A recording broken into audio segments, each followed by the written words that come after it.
put Harriet into silence. Okay. Wow. So it's really cold here. It was like 7 degrees below last night, and which you wouldn't believe, but it does get really cold. So I'd like us to come up to standing. I'm really aware I've got the camera at the maximum distance I can get in this room. So I'm going to move right back to the wall. And we're going to do a little bit of work that comes from the 500-hour sequences. So I'm going to go sideways on. So what I want you to do is to bring your weight into just one leg. Okay, so bring your weight into like, hold on, into the left leg, Saskia. Okay.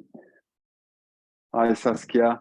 I was just about to begin, so I'm going to put you into silence, so you don't mind. Hi. Okay, so we're going to stand on the left leg and just start to swing the right leg, okay? So the idea is to swing backwards and forwards. If your balance is an issue, I mean, I'm right up against the wall here. You can use a wall. And the idea is to swing forwards and swing back for a while, balancing on one leg. So I wanted to come back to standings, which we did the other day, a couple of weeks back, because I know Sarata worked on a back sequence last week. But this time we're going to focus more on balancings from standing, okay? So you just let the idea here is to let the right leg hang out of the hip socket and swing backwards and forwards. You can swing back. It's almost like we always say this, it's a kind of non-yogic thing, but I wanted to warm up the legs and warm up the hip joints. It's going to be moving into that area shortly. So just letting yourself come into the space. I know it's like straight in, Saskia's just come straight in, but you're on your mat, just starting to feel them out. We're going to switch sides now. So balancing on the right leg, swinging the left leg, backwards and forwards, keeping the rest of the spine towards the vertical. It's a way of gently warming up the hip joint, mainly. That's what I wanted to focus on. And also, it does start to bring in awareness of balance. Okay, so we're going to look at balance today. So one of the benefits of doing balancing poses is they have this calming, centering effect, as well as strengthening the standing leg. They have this sort of psychological, if you like, psychological impact in terms of centering and calming. You have to be balanced. In a certain sense, we're obliged to be calm. So even if you're feeling quite dispersed or chaotic internally, the pose in itself will help to center us. Okay, so we're going to switch back to the balancing on the left leg. This time I want you to bring up the right leg and then swing back. So it's a little bit of a bending knee and bringing up towards the chest, then swing back with the right. So I'm balancing on the left, standing on the left, should I say, and swinging up with the right. There's a sense of lifting the right leg to hip height or slightly higher than the hip, sort of belly height. Okay. A little bit more intense, a little bit more. If you can, try and balance, free balance away from the wall. Let your arms be free, swing. Do that 10 or 15 times on one side and switch sides. Turning around, well, I'm turning around just to keep as you can see on the camera. So I'm lifting the left leg now to left knee to belly height and swinging back. I'm not particularly following the breath, has to be said. You could swing up with an inhale, for example.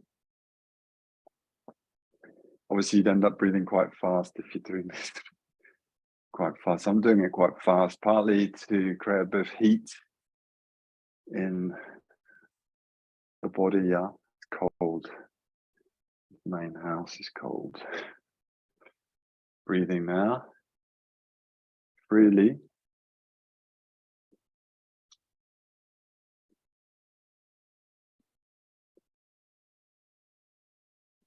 Okay, and then coming back, I'm going to face towards the camera now. So what we're going to do now is come back to the left leg, balancing on the left leg, and do circles. Okay, so circles with the right. You could bring your hands onto your hips, for example, and we'll do circles in one direction. You could start off small circles, go a bit bigger. You don't need to be too systematic with that. Again, trying to balance on the left leg in this case.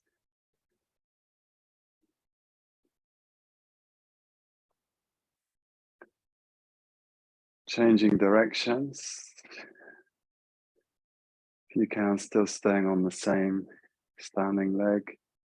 Starting off with a small circle, making that bigger. So this can be, I was talking to, my neighbor's physiotherapist. So there's a very simple exercise here that we're doing, is balancing on one leg. Has a really powerful effect on the whole structure of the body, from the foot through the hip on the standing leg, through the spine. It's very beneficial. Okay, we're going to switch sides. So I'm standing on my right leg now, planting the right foot, starting off with small circles, noticing any difference between the two sides of the body.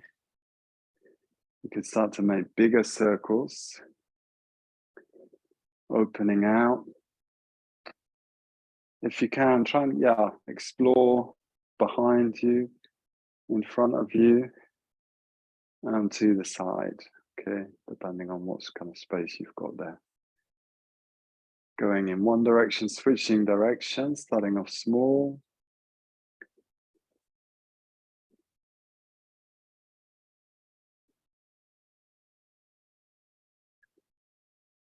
Planting the right foot. So surprisingly can be quite intense, even though we're just doing some hip warmers, standing on one leg. Okay, coming into stillness. Okay, I'd like to take your feet wide now. So we're going to go into a more classical pose. So you're facing the long edge of your mat. And looking down towards your feet, we're going to bring the feet into parallel, extend the arms out to the side. So I'm not going to go into a sun salutation, but I will, as it were, lace the poses together, okay? So the standing poses we will bring together. As we exhale, we tip forwards over the legs, over the hips. Bend your knees a little bit. And release down towards the floor, coming into Prasarita Padottanasana. Allowing the crown of the head to hang towards the floor, allowing the upper body to hang. Bringing the elbows in line with the shoulders, gently tucking the inner elbows in. If you can, straightening the legs. Breathing now. Allowing the upper body to hang, but engaging as strongly as you can the legs. Okay, we're going to bring the fingertips underneath the shoulders. So we're going to weave together some variations here. So I want you to swing in one direction. It doesn't really matter, to come into dog pose. Opening the feet to hip width. Lengthening through both sides of the body.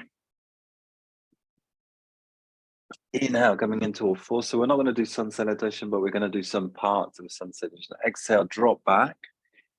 Child's pose, long arms. Inhale, swing forwards and swing through 8-point pose into Bhujangasana. Opening up the chest, the elbows tucking in. Exhale, release down. Inhale into all fours. Exhale, dog pose again. And then step. Well, I'm going to step my right foot forwards. So I'm turning away from the camera and coming into fingertips underneath the shoulders again. Feet parallel. And again, swing into the legs. Okay, so coming into Prasarita-Padottanasana. Again, see if you can engage the legs. Allow the elbows to line up with the shoulders, drawing the elbows in. Feeling your feet and grounding.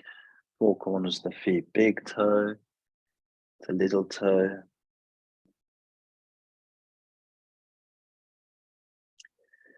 Allowing the head to hang here. Again, the upper body is quiet, but the legs engaged. Allowing the crown to sink towards the floor. On an inhale, we're going to bring the fingertips underneath the shoulders again.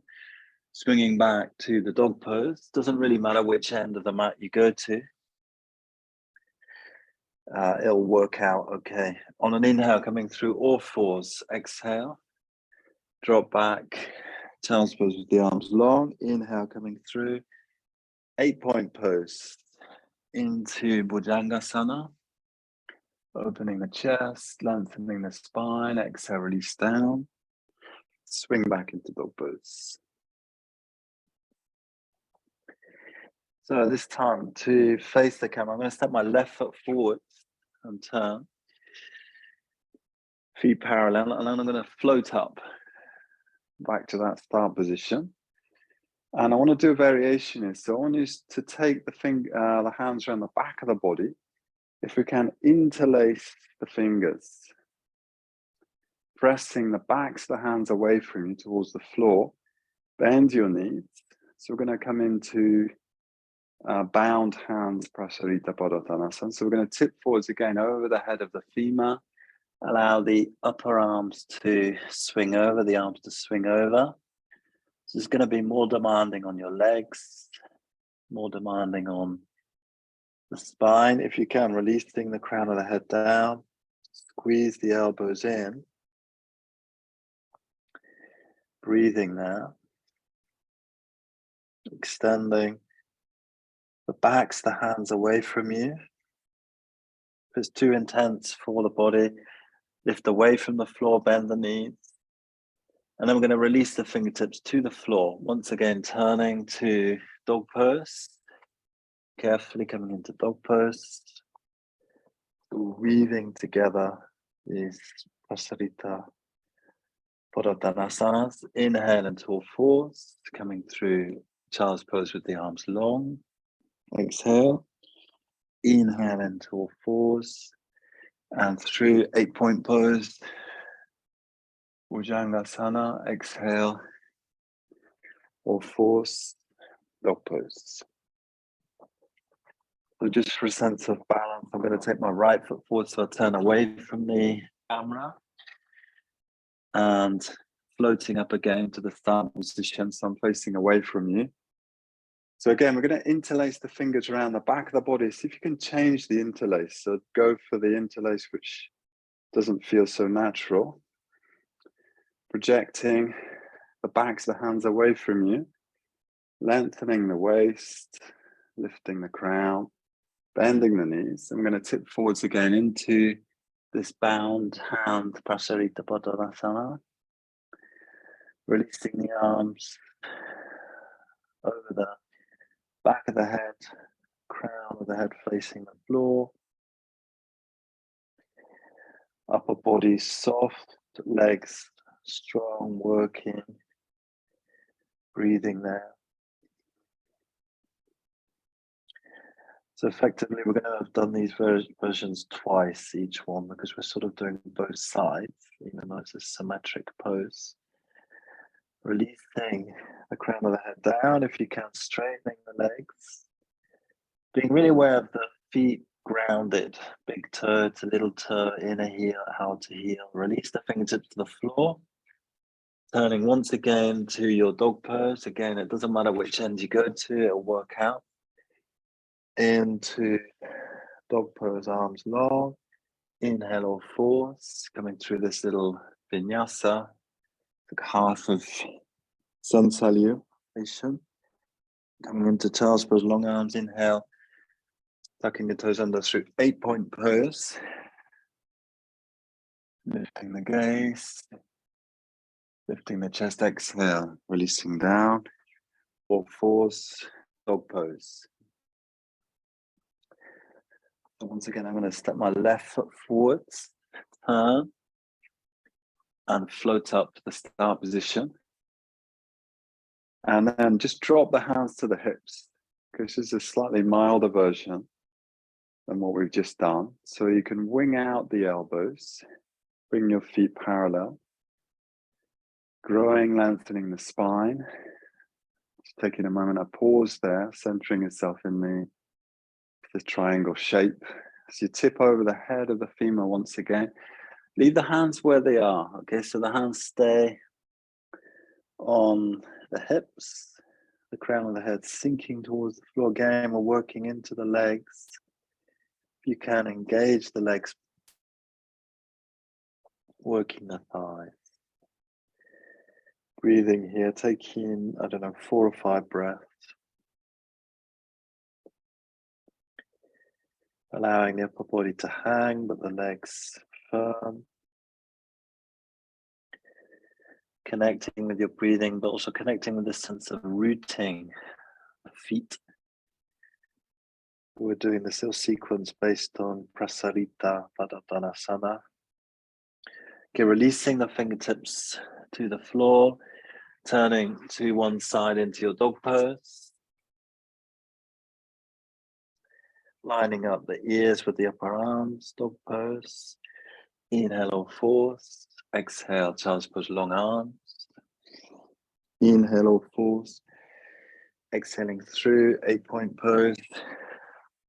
Into Bhujanga on the inhale, elbows in. Exhale, release down. Dog pose again.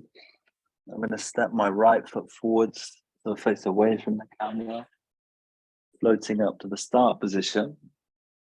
Take the elbows, the arms out. Let the hands rest to the pelvis again. Onto the pelvic rim. I'm growing the spine. Again, looking for a sense of symmetry in this position. And then we're going to tip forwards over the head of the femur. Hands staying where they are. Releasing the crown of the head down, but the hands staying there. The elbows winging out. Feet parallel. Engaging the thigh.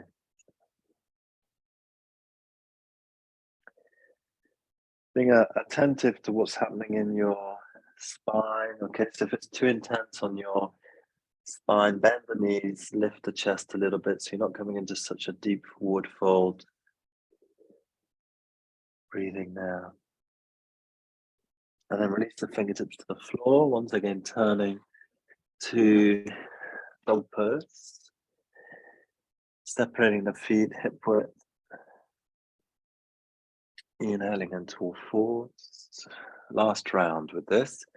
Exhale, child's pose, long arms. Inhale, into all fours. 8-point pose, tucking the toes under. Sweeping through into Bhujangasana.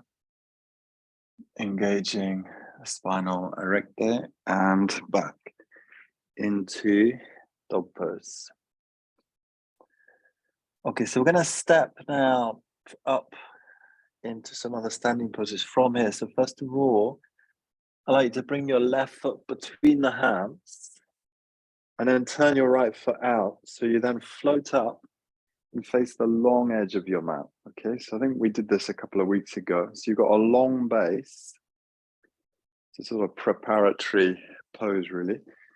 Inhale, reach the left arm up.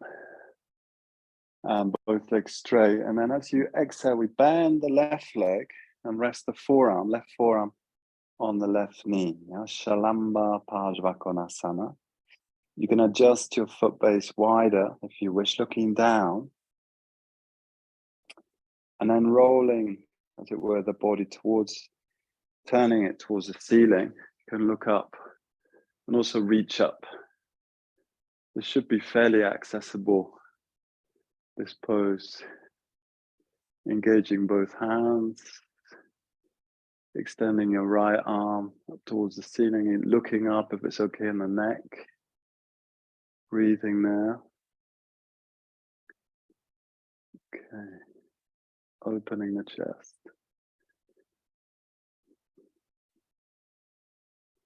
Exhale, we're going to turn towards the floor, release down and back into dog pose. Again, separate the feet, hip width, lining up your head with the upper arms, stepping your right foot forwards and floating up to face the long edge of your mat.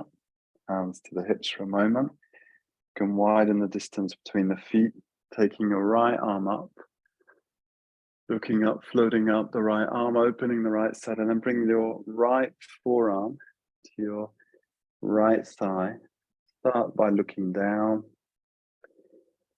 turning the upper body towards the ceiling, turning the gaze, the sense of opening yourself out. Reach up into the left hand. Salambapajvakonasana now. With the right leg forwards. Again, 4 or 5 breaths here. So we're not spending ages in the pose, sense of movement, flow. At the same time, the sense of progressing. We're going to move towards some balances. Breathing here.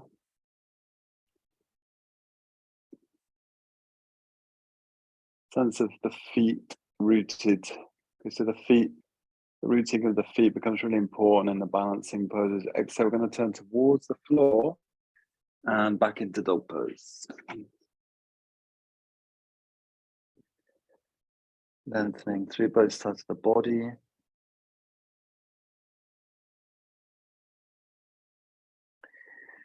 Inhale, step your left foot forwards, a little bit shorter stance, again, floating up.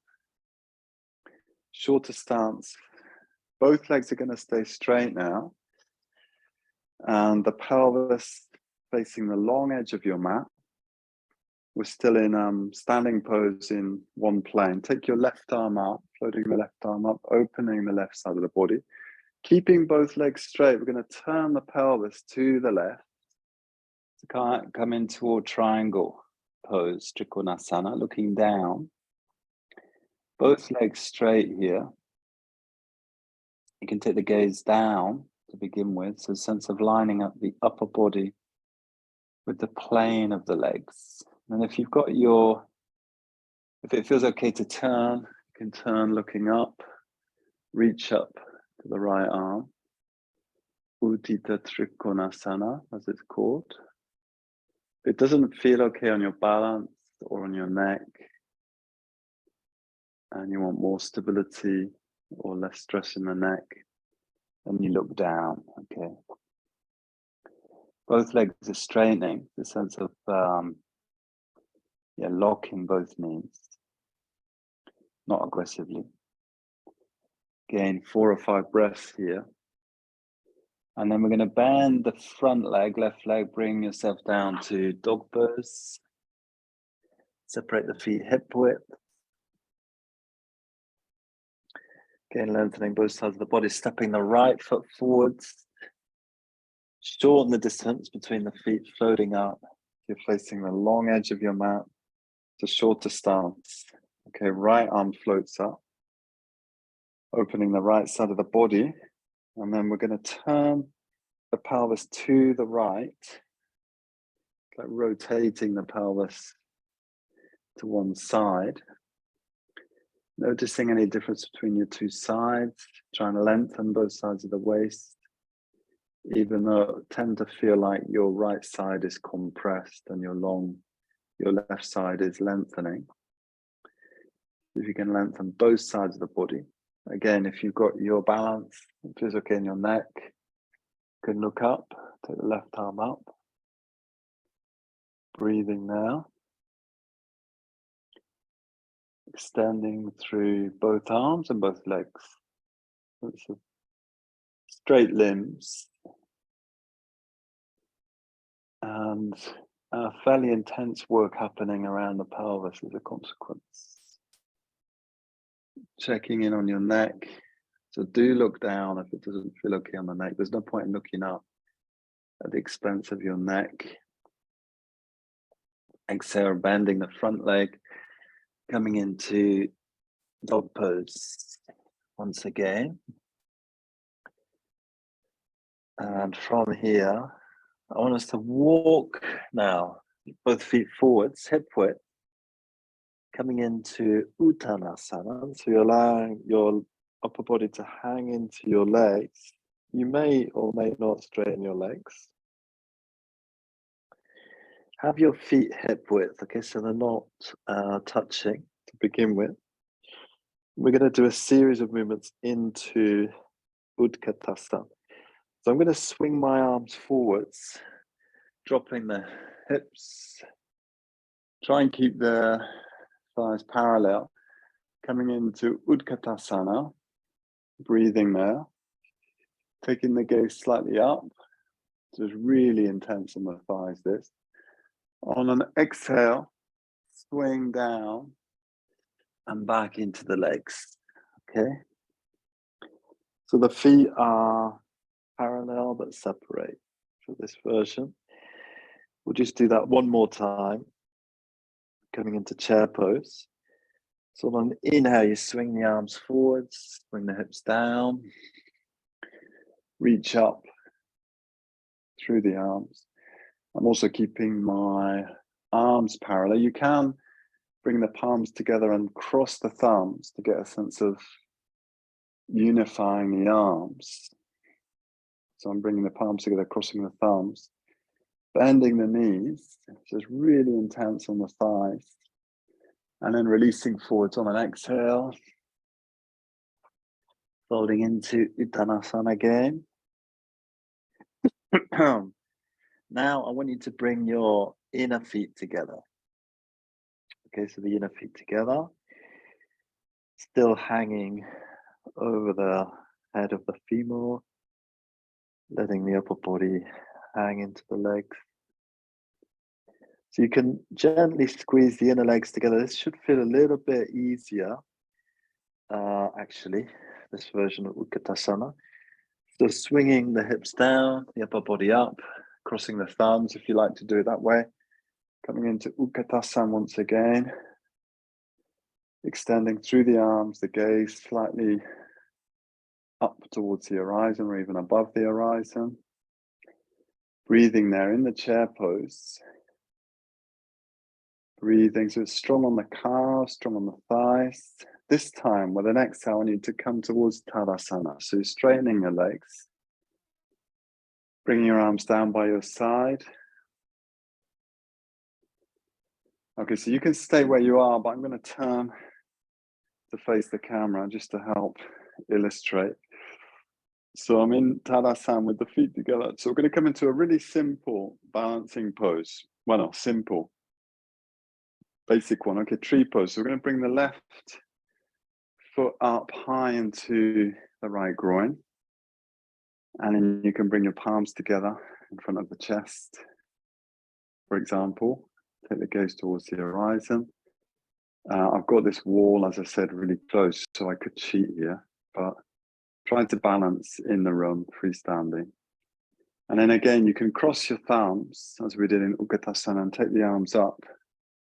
They're going to go off screen, but extending up from the right foot all the way through the center line to the fingertips, the gaze towards the horizon. Remembering here also to gently open the left groin. Okay, so we're in a classic balance pose, Vrikshasana, tree pose. Breathing now, extending up as much as you can. Again, 4 or 5 breaths there, maybe a bit longer this time. Exhale, we're going to bring the palms back down towards the chest. Bring the feet together. Switch side. So you bring your right foot as high as you can, or it doesn't matter if you're doing the other side, really doesn't matter. Try to place the foot in the center line of the inner leg. Palms together. So there's a sense of gently pressing the palms together as much as you're pressing the inner foot, the inner thigh and the sole of the foot. Try crossing the thumbs now and extend up through the arms, resembling one of these cypresses that we have here. Tall, long, at the same time a sense of flexibility, opening the right groin, folded leg side groin, breathing there. Try not to grip the floor with the standing foot, so see if you can lengthen the toes, ground the bases of the toes, extending through the center line, through the medial line, reaching up from the sole of the foot to the fingertips. Okay, we release down. Okay, for a moment, I'm going to turn sideways on now. This just to illustrate this next pose. So I want us to bring the hands onto the hips. And we're going to bring our weight again into the right foot. And I want you to cross your left thigh over your right. And if you can, hook the left foot around the back of the right leg and sink the pelvis. Allow yourself to tip forwards a little bit. So we're balancing on the right leg, doing Gurudasana with the legs. The upper body stays relatively quiet at this stage. The gaze, I've got it slightly downwards. I'm leaning slightly forwards, but I'm sinking into standing leg.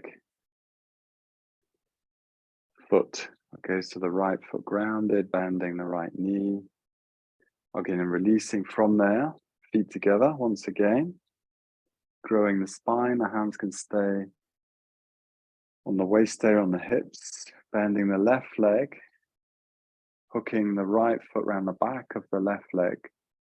So if you can sink down into Gurudasana legs. If you can, you hook the foot around the back of the right foot around the back of the left calf. Slightly leaning forwards here. I want to have a sense of my lower back steady and long. I'm not compromising the spine. Sense of lengthening the spine. The work is happening in the legs, in the thighs, in the buttocks.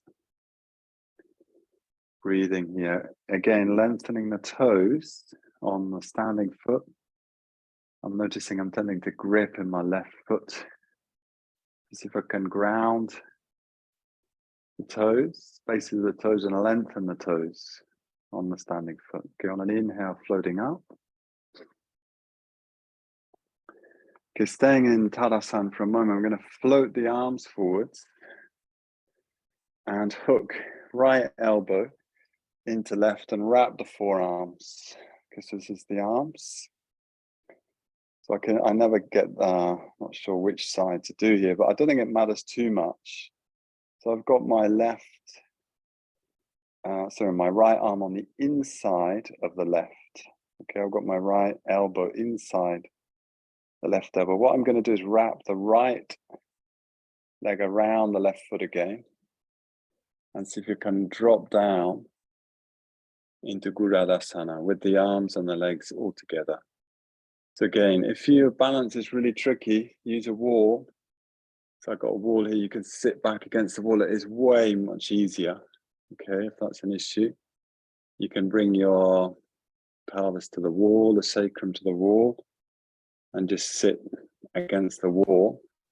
If you want something more challenging, okay, you're freestanding and you're taking the gaze towards the horizon.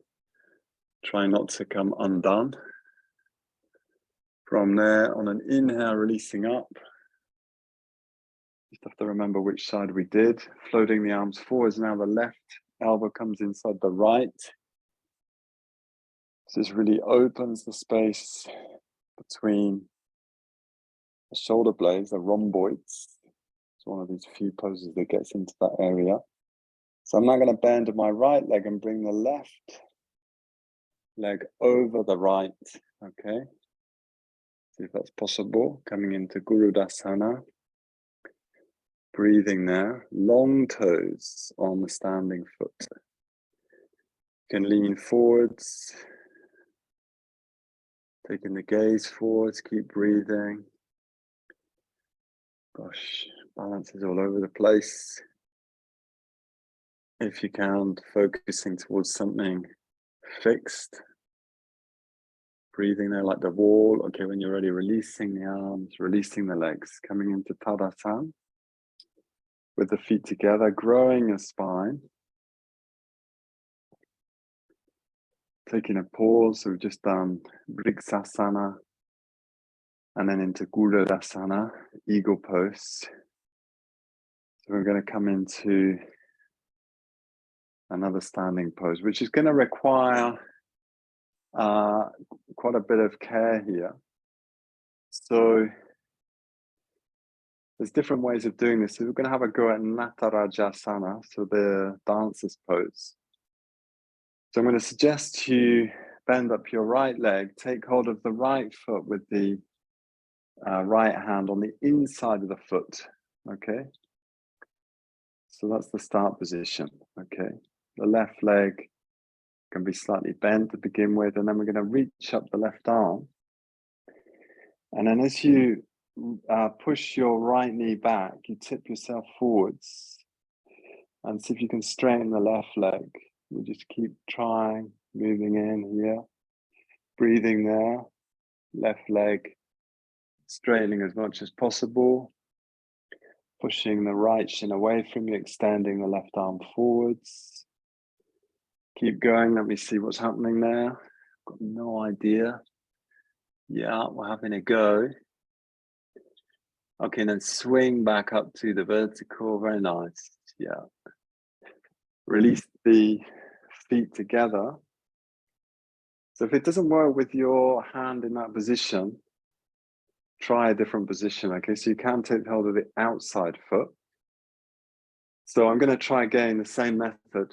So I'm taking hold of the inside of the foot, but you could take hold of the outside of the foot. So left hand to left foot. I'm going to reach up through the right arm. And there's a play of taking the left knee back at the same time as the right arm forwards. You'll definitely find one side easier than the other, okay? Just such an asymmetric pose. It's bound to show up differences here. So pushing the left shin away from you, extending through your right arm, pushing the left shin back, straightening as much as you can the right leg, poising in this balance pose for a moment. Breathing there. If we can hold, not holding the breath, of course, extending, reaching forwards. And when you're ready, swing back up to the center line, back into Tadasana. Feet together, growing your spine. Should probably do that again, but I'll let you try that in your own time. Maybe try a different hand position. Actually, let's do it again, okay? So just for the sake of completeness, let's try that again, but with a different hand position, okay? So I'm going to try now holding the outside foot with the right hand. Right leg, right hand, right leg, left arm goes up. Trying a different hand position, or if that doesn't work for you, just come back, same method. So you're swinging forward, swinging back, taking the right shin away from you, left arm forwards, extending the toes. Try to straighten your standing leg, breathing there, much as you can, coming into Natarajasana. From there, on an inhale, carefully swing back up. Taking a pause there, coming into Tadasana. Coming back to your second side in your own time. different hand position if you can. I'm trying holding the outside foot rather than the inside of the foot. Right arm floats up, left shin floats back, swinging forwards, pushing the shin towards the hand, extending forwards, pivoting the pelvis forwards. Try to keep the pelvis more or less level. Enjoying any sense of poise there for a moment. Not an easy pose. Again, you're probably looking down here, looking to something fixed. And on an inhale, carefully swinging back up. Feet together, inner feet together. Tadasana. We're going to float the arms up now. Reach up, float forwards, folding over the pelvis. Inhale, coming into dog pose. Opening both sides of the body. Lengthening through both sides of the body. Inhale into all fours. And then just very briefly, we're going to touch into child's pose, but we can thread the arms through the legs here. Resting into the floor. I'm not going to keep you here for long, just because it's not got any warmer, the room, okay? In the last 15 minutes or so, it's still cold. So we're just going to keep gently moving. But we will have a pause here. Allow your body weight to sink into the floor. Try to soften around the shoulders, the neck area.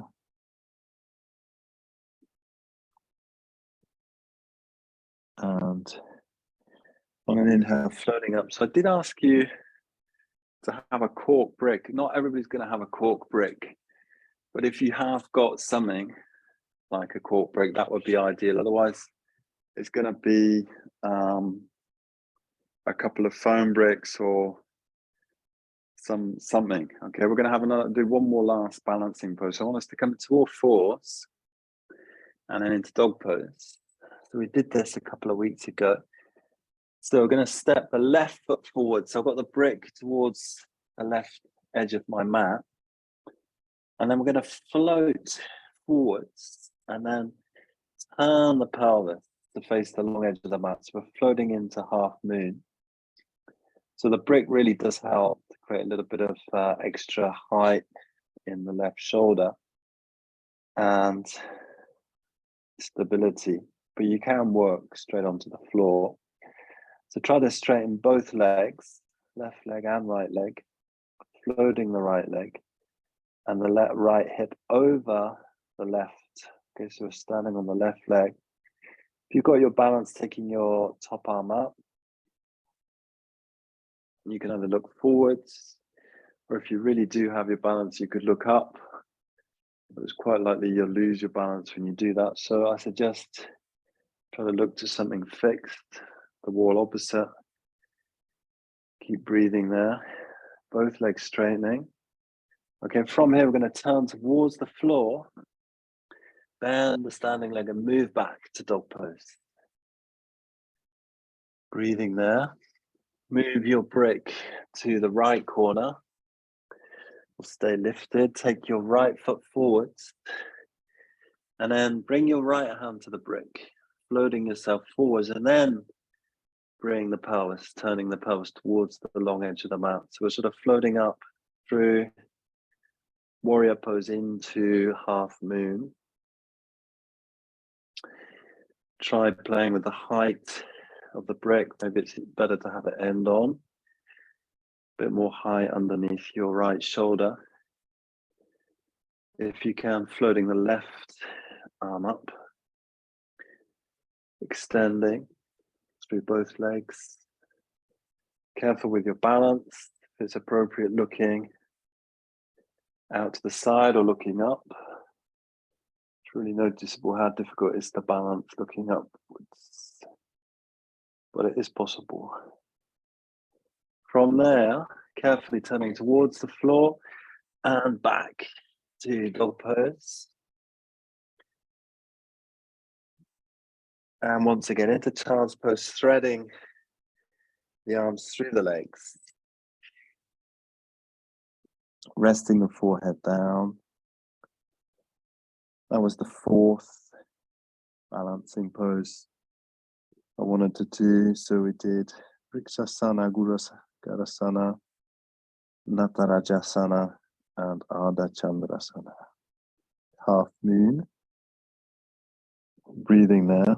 So it resembles the crescent moon, which is up at the moment. On an inhale, floating up to all fours, into sitting.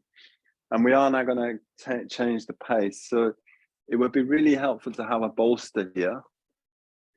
Okay, and because we're going to come into a deep thigh stretch. So we're going to sit between the feet. If you haven't got a bolster, then you want to bring as many cushions as you can behind you. Your knees can separate, that's no problem. Or if you want to intensify the leg stretch, you can use a thigh stretcher strap. I'm sure you've done this. You strap the thighs together. So I'm going to do that. It's more Iyengar style, Virasana, Supta Virasana. So I'm strapping the thighs and I'm going to move very gently back into Supta Virasana, supporting the spine as much as I need to. I'll take this head support away actually. So the arms can go above the head also, depending on, well, if your body allows that. Or you can just rest the arms down by your side. So we're not going to spend ages here, but I did want to go for this, having worked the legs in the standings, I wanted to go for a really deep stretch into the thighs. And this is the best pose for that. As an alternative, of course, there is the cattail. So I'm not, if you're aware of that, or I'm not sure if you are aware of the cattail pose, I'll just demonstrate it. So the cattail pose is done one side at a time. Again, you use a bolster and you lie on one side. So it's much easier on the knees. And then you swing the lower leg back. It's a bit like what we did with Natarajasana. And then you take hold of the lower leg with the top arm. So that also stretches into the front thigh. And so I'm lying on my right, I'm stretching my right leg back, but it's much gentler on the knees. So I'll do a minute on each side. Staying connected with the breath.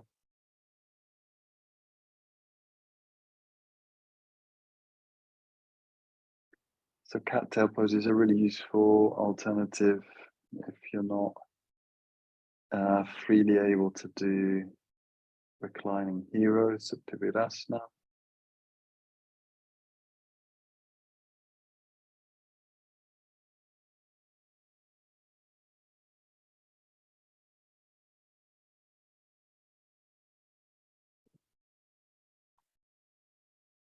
So I'm going to switch sides.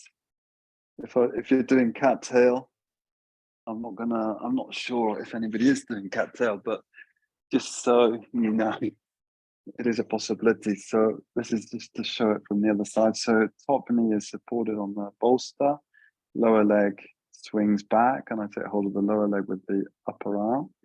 And then I can rest the head down on the floor on the other arm. So I'm stretching now the left thigh. I'm on my left side. I'm reaching for the left ankle with the right arm. If you're in Supta Virasana, just see if you can allow that pose to penetrate a little bit more deeply into the hip joint. So there's a very powerful thigh stretch. It really works down into the hip joint as well.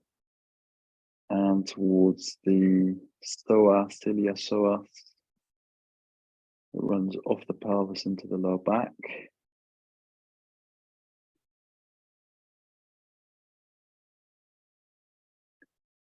Connecting with the breathing.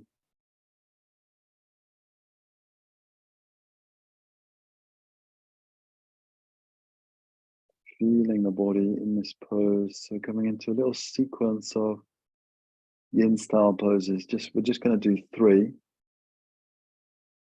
as such. Supta Virasana, the first one, or cat tail. Again, releasing from there. So if you're in Supta Virasana, very carefully coming back up to the vertical. And I think this is best demonstrated. I'm going to change the angle of the mat. I'm going to demonstrate it side on as well. So we're going to come into frog. So it's useful to have the bolster. So I wanted to work into the pelvis again. So you sit back on your heels and you separate the knees as wide as they'll go. So I've got padding, definitely you want padding underneath the knees, okay? And then I swing up into all fours. It's like a version of all fours, and I allow the belly to come down, well, in the chest, to come down towards the bolster. I mean, you could come towards the floor. The feet can be together, or they can be apart. They can be floating in the air, or they can be on the floor. But the idea is to bring a downward pressure into the inner groins, okay, in the frog position. You definitely want padding under the inner knees, otherwise it can be really uncomfortable, especially if you're on a hard surface. So allowing your weight to move through the back of the body towards the groins, okay.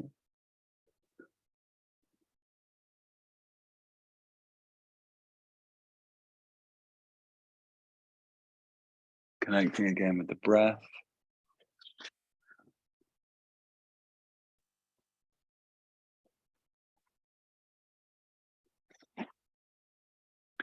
Can play a little bit with the angle here, so you can move your chest back, as it were, move the pelvis back so it's more over the knees, or it can be more forwards.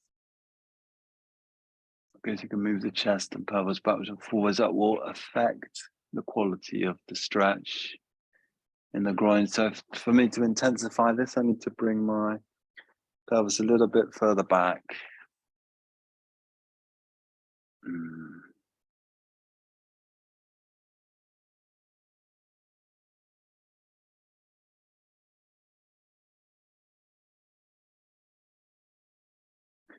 So this is working the inner legs. Okay, so we've just worked the thighs in Supta Virasana or cat tail. Now we're working the inner legs.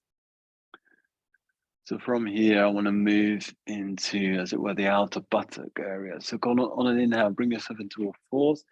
Carefully swing your knees back in. I'm going to swing my mat back round. And we're going to come into dog pose once again. You can have your bolster at hand. And then from here, we're going to take your right leg up into what's called dragon tail. So you open the right thigh, right hip, and then we swing the right leg forwards into the swan. And I'm going to drop down into swan. So this carries on the work in the groin, but it also works into the outer buttocks. So if you can really rest down into the swan, sleeping swan as it's called, allowing your right buttock to come down again as an alternative with someone with tricky knees. Then you could do, as it was called, the thread the needle. So you lie on your back. I'm just thinking that might be useful for one of you in particular. And you take your right arm through the legs, taking hold of the left shin or the left thigh. So we're still working into that outer right buttock area, outer right hip, the hip rotators. So again, we're going to sustain for a minute or two this version, either sleeping swan or thread the needle. It's like a half lotus position on your back.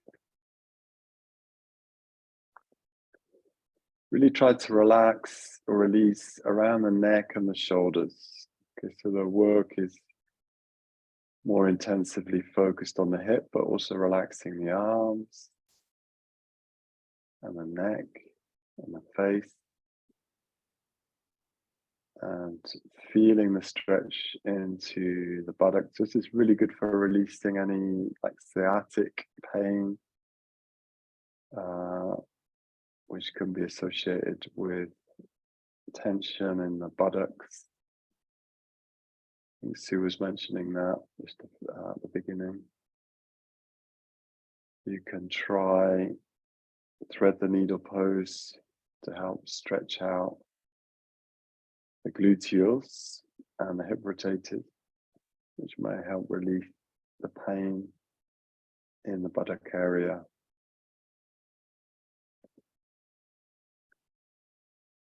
So likewise, the sleeping swan does a similar job, but it's more intense, the angle and the effect of gravity. So we're going to switch sides. So if you're in swan, releasing back your leg and coming up into dog pose, opening the backs of the legs for a moment. And then it's like you're taking the left leg up, dragon tail, and swinging the left shin forwards, left knee coming down. You could come onto a bolster, or you could just come down towards the floor, whatever works for you. My bolster is miles away. So I'm just going to release down into the floor. So again, you could come into thread the needle position here. If it's easier on your knee, if you've got, if it's not good on your knee, swan pose is not necessarily that suitable for students with knee issues. Okay, so you just take this pose as an alternative, which is thread the needle. So my left arm goes through the legs. Take hold of my right thigh or shin. And I'm getting that effect of working into the left groin and the left buttock. So we've worked the thigh, we're working the inner leg, and we're also working the outer leg. So we're working around the hip joint through three very simple yin poses: Supta Virasana, the frog, and swan pose. Again, checking that you're releasing your neck, shoulders, arms, upper arms. Even though we're focusing on the pelvic area here.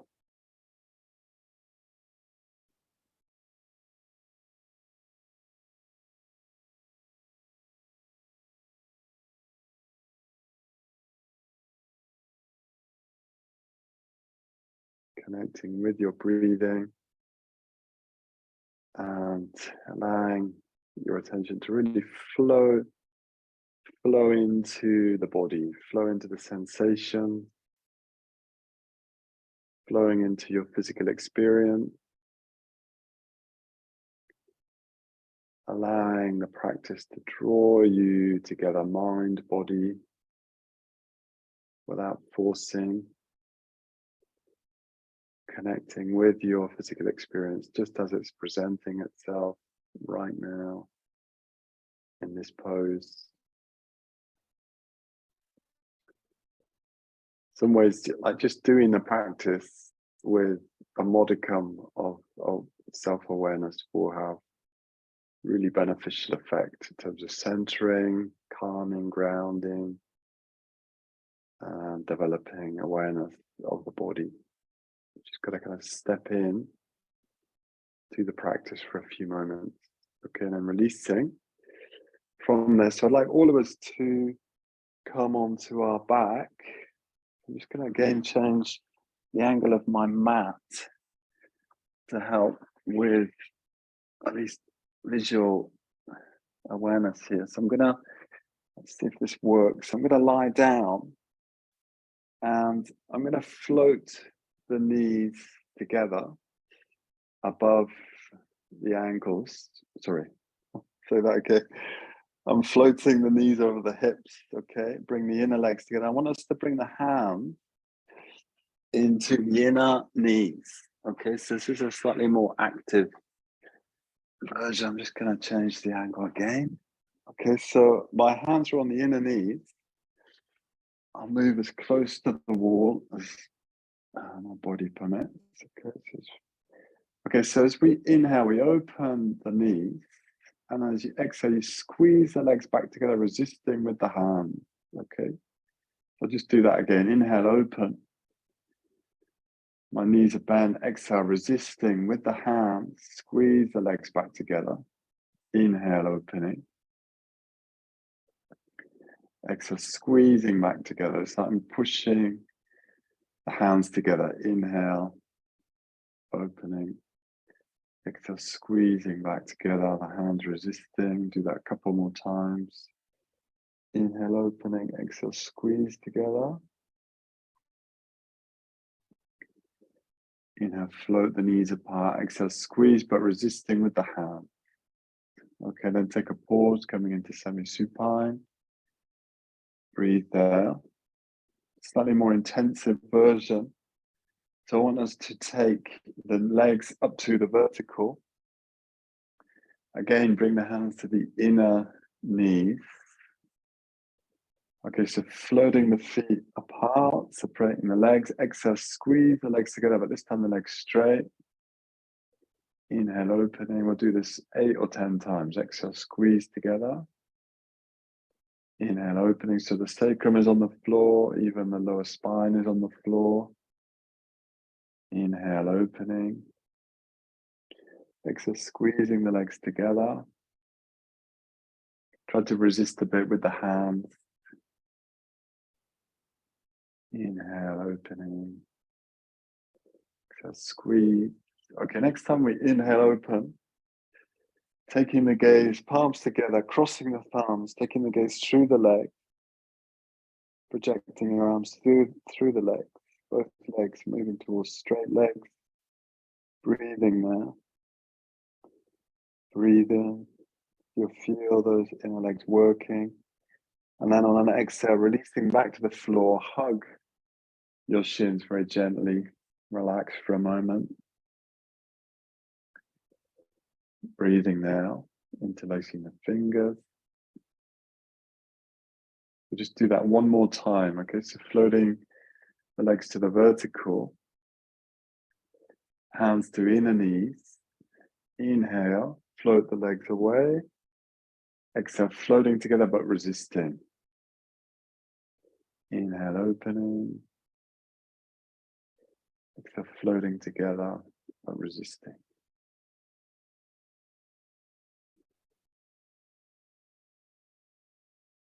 Always breathing through the nose, of course. Next time we inhale, open, palms together. Lifting the gaze through the legs, towards the thumbs, crossing the thumbs. Breathing now. Inner legs active, extending through to the inner heel. Okay, and then release. Bringing your thighs towards your chest. Taking a pause there. And breathing. I'd like you to once again get hold of your cork brick and bring the soles of the feet to the floor and bring the cork brick underneath the sacrum. Okay, so if you don't have a cork brick, you can have a pile of foam bricks. That works as well, just as well. It's not quite as intense. If you've got a cork brick, see if you can interlace the fingers and project the backs of the hands away from you. So we'll come into a bridge pose. If you're going to use a pile of foam bricks where you can take hold of the corners of the bricks. But if you can, come into a supported bridge. You could use a bolster, although it'd be a quite soft version of bridge. And you either interlace the fingers and project the backs of the hands away from you, or extend the arms along the floor underneath you. Either way is good. Slightly more intense is to interlace the fingers here. Project the backs of the hands as we did in the Prasarita Parattanasana variation at the beginning of the session. And then we're going to take one leg at a time up to the vertical, coming into a supported inversion, either on the court brick or your pile of bricks, or it could be on a bolster. And you breathe here for, we'll do 20 breaths, okay? Sense of a long neck.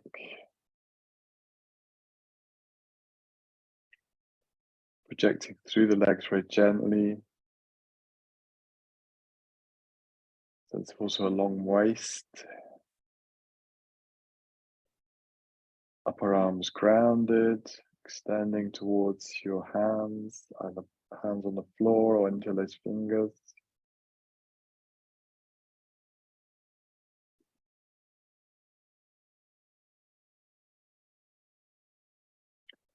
Do checking in on your neck here. So this is a fairly, in terms of shoulder balance, this is really quite gentle because we've got a really open angle in the neck area in relation to the chest. Okay, so obviously if we're in a more full shoulder balance, then the chest comes towards the chin, closing that angle. Here we've got the throat at an angle at the throat really open. Okay, so it's gentler on the neck area. Well, we're getting some of the benefits of being upside down. The legs are towards the vertical. Hips are higher than the shoulders.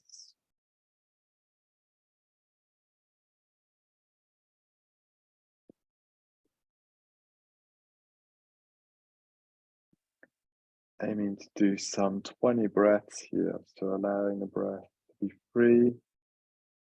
I'm not counting actually, I'm just sort of roughly getting a sense of 20 breaths.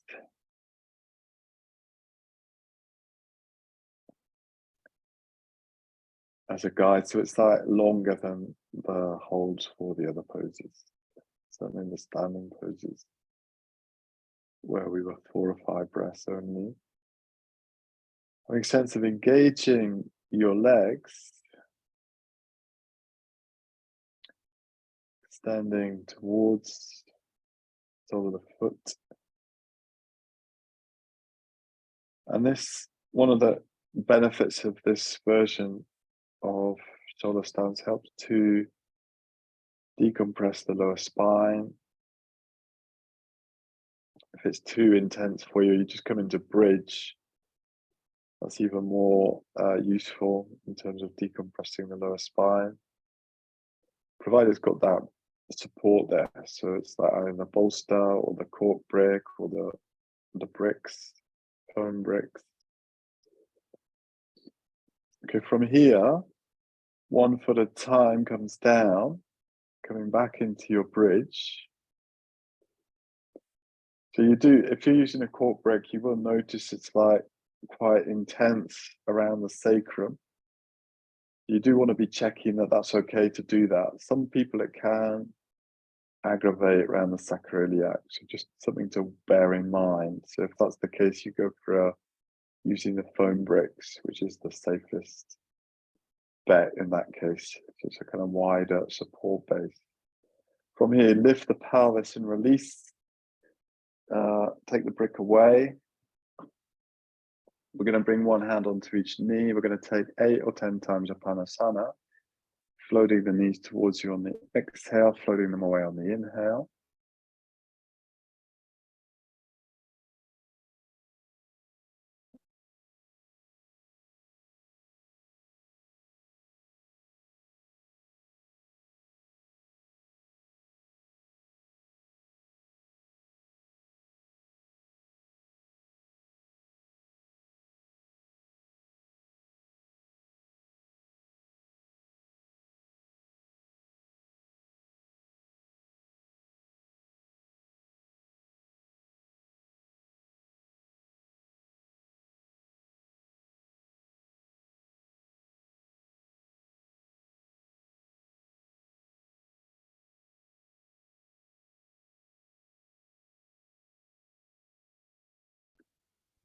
Then from here, we're going to go directly into a session of meditation. So I'm going to leave you to do Shavasana later on.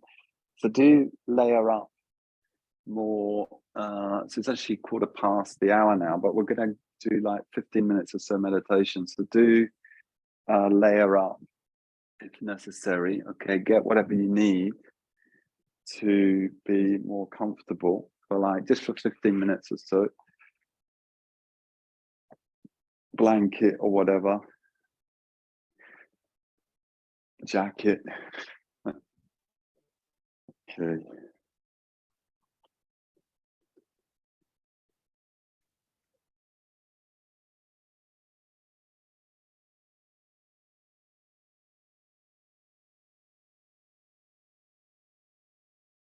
So yeah, I mean, if you do need to move on, that's fine. But I'm going to lead a brief meditation.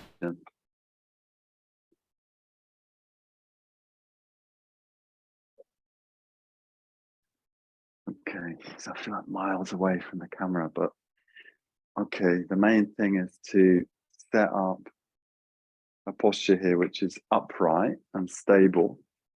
So you can meditate lying down, but you know, my experience, which is ongoingly confirmed, because just the last week or two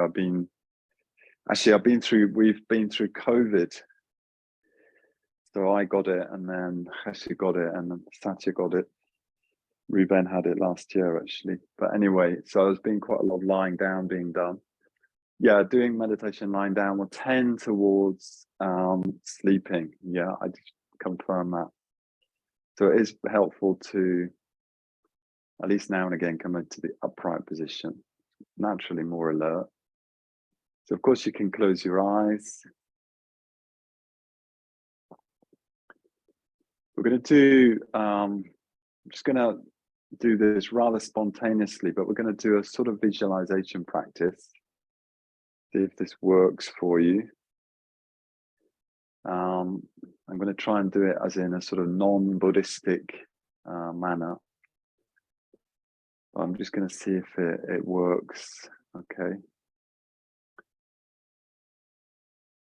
But the principle here is one of connecting with light, as in light, sun or fire, or heat, or sunlight. You know, in the depths of winter here. So we're going to first of all develop a sense of awareness of the body.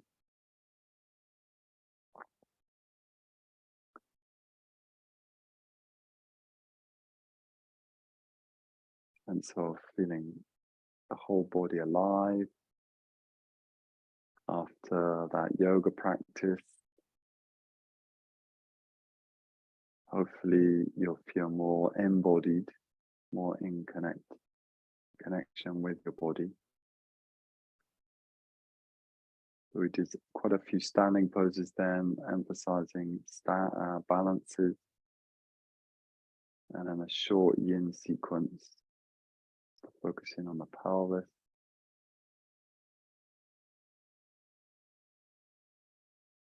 We're getting a sense of the whole body from the ground to the crown, being aware of your contact with the floor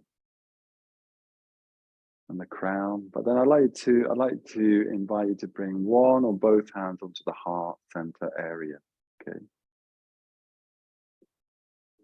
You're resting one or both hands on the heart center area. I'd like us to imagine or visualize for a moment a sense of light or warmth even, or like a ball of light in the heart center.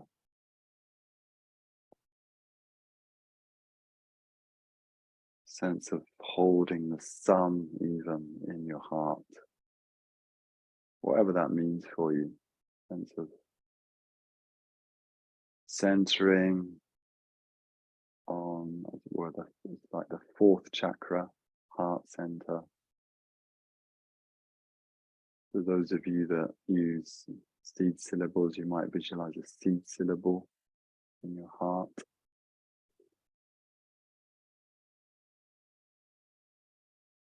Or it could just be like a sense of a ball of light in the heart center. And being aware of the light from that center shining out all through the inside of your body, radiating through the body.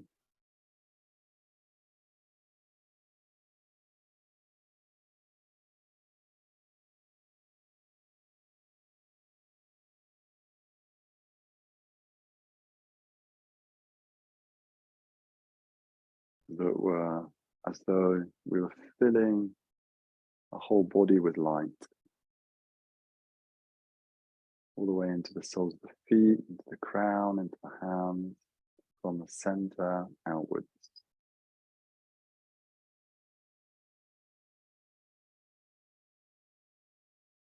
So if that works for you, the sense of feeling it or even visualizing it, what that might feel like, sense of light emanating from your heart center throughout the whole body, sense of aliveness, vitality.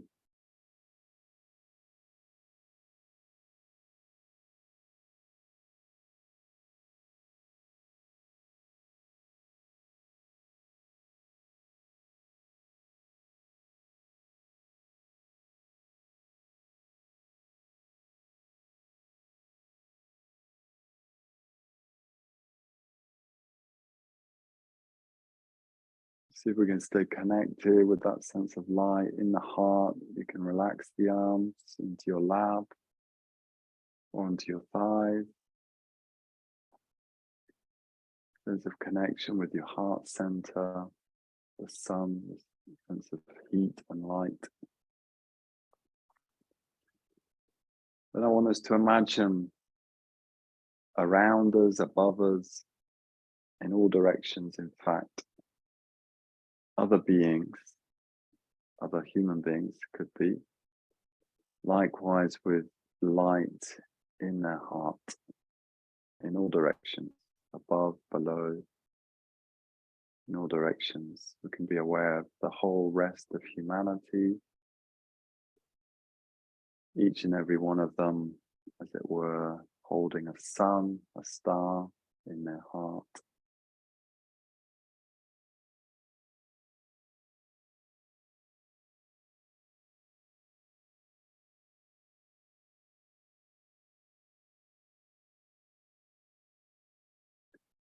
We can imagine that sun in their own heart, that light and heat permeating, radiating throughout their body.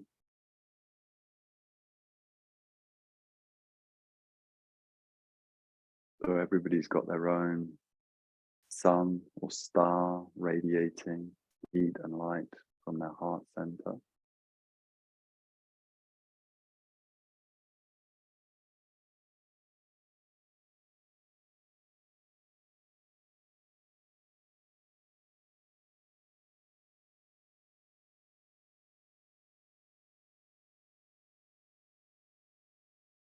Just for a few moments, if you can imagine all of humanity, each person with a sun in their heart radiating light and warmth, vitality, well-being.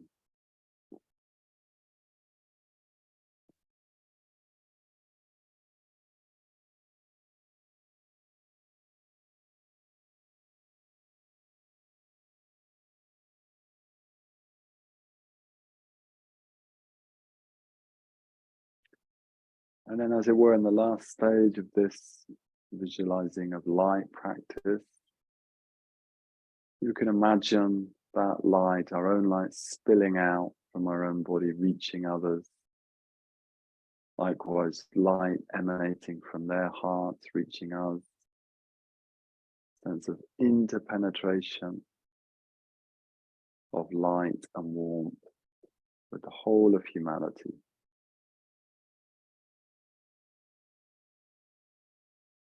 Just for a few moments, being aware of our connection with others in this visual way, interpenetrating of light emanating from the heart center. Feeling that connection.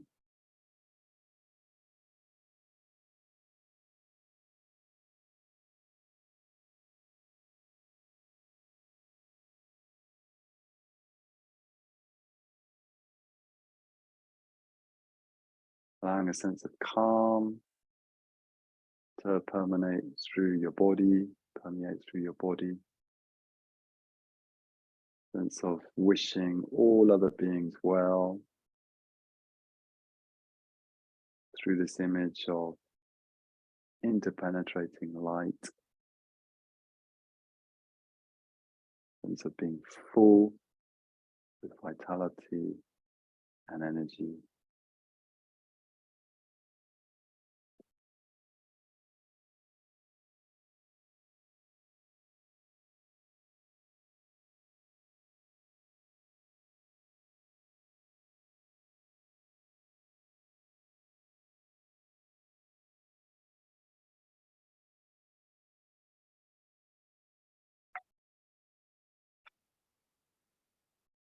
And just for a few moments, we're going to allow our awareness to, as it were, descend into our body experience, the tangible, direct experience of the body right now,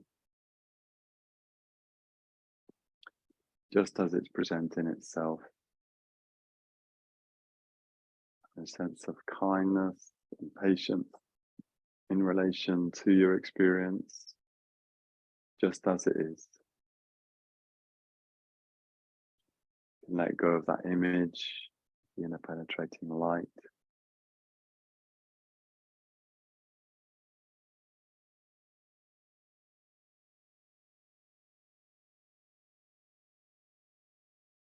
Connecting with your breath. Connecting with a sense of your mood.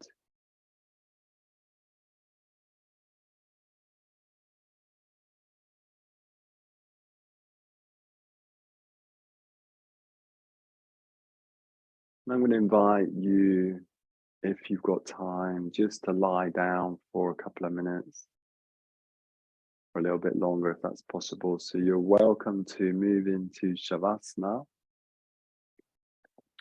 I'm going to wish you well until next time. Thank you very much, and go well the next period. See you soon.